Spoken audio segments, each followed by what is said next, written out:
rosemary, thyme, and then just good old-fashioned salt and pepper. Our herbs and all our seasoning get mixed together. Mix the whole lot up. Take your mixture and literally fill the inside of the duck. Stick it all in there. All goes in. And then the same with the salt and the pepper. Seal it up, pick it up, and then you literally shake it like this. And you can hear the seasoning rattling around the outside of it, and then all the salt and pepper has coated the inside of the duck, and now you've got these wonderful fresh herbs. The next bit to do is to put some water inside there to blend with the spices. So the water goes in, pour it in, it's sealed at the back because of the way the neck is, and that now goes in the fridge overnight.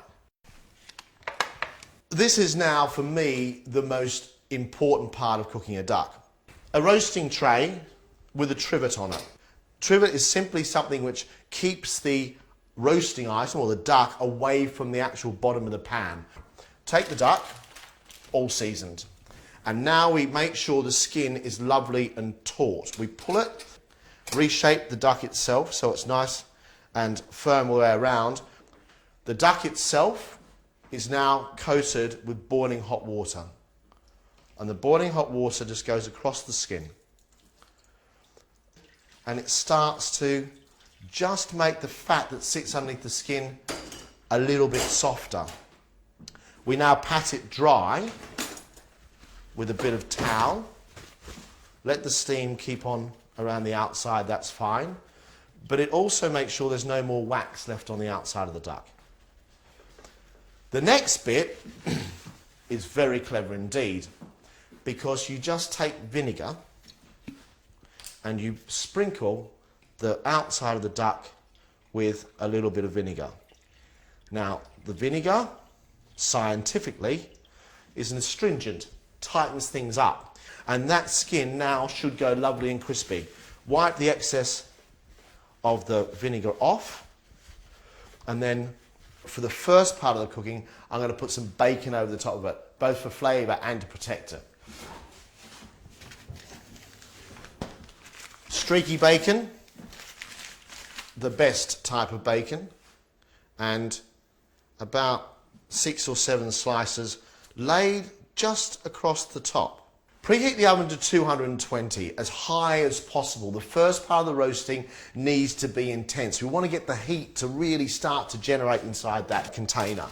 And once it starts to generate, it will continue to cook. But if you start off on a low heat, all it will do is braise and go a little bit grey and not particularly pleasant at all.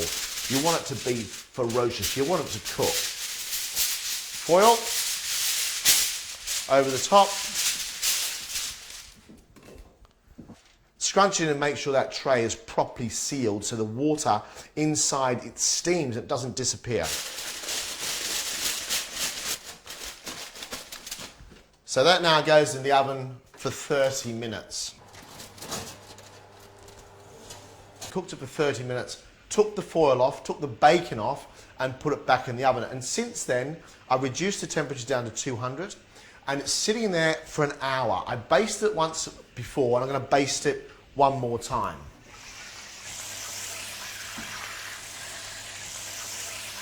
Tip it to one side and just with your spoon run the fat that's coming off that duck over it.